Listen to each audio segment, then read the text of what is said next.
scenario and controller selections. So this is the introduction of HU integration with VRF. तो यहाँ पे अगर आप सिस्टमैटिक को फॉलो करें तो यहाँ पर आप VRF आउटडोर के साथ में स्टैंडर्ड इंडोर्स लगा सकते हैं और उसके साथ में आप HU को भी कनेक्ट कर सकते हैं इन द सेम सर्किट।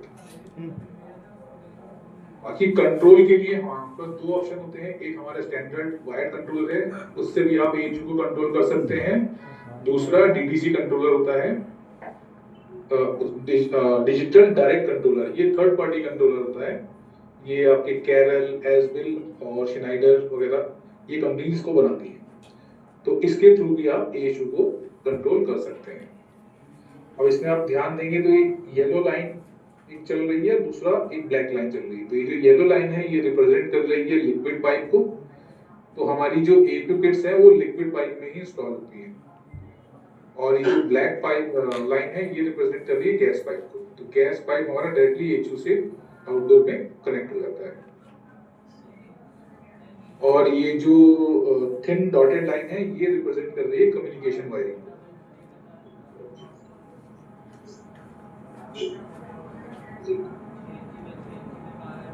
तो जो हमारी D सीरीज किट थी तो कैरियर कंट्रोलर्स के साथ भी काम करती थी, और थर्ड पार्टी कंट्रोलर 0 से 10 वोल्ट इनपुट पर जो कंट्रोल प्रोवाइड करते हैं टेम्परेचर कैपेसिटी का, उसके ऊपर भी काम करती थी। सेम हमारा F सीरीज भी VRF कंट्रोलर्स पे भी काम करता है और 0 to 10 वोल्ट इनपुट पे भी काम करता है। तो D सीरीज की जो कंपैटिबिलिटी थी वो V8 के साथ भी थी, कूलिंग ओनली VXI के साथ भी थी और VC Pro के साथ भी थी।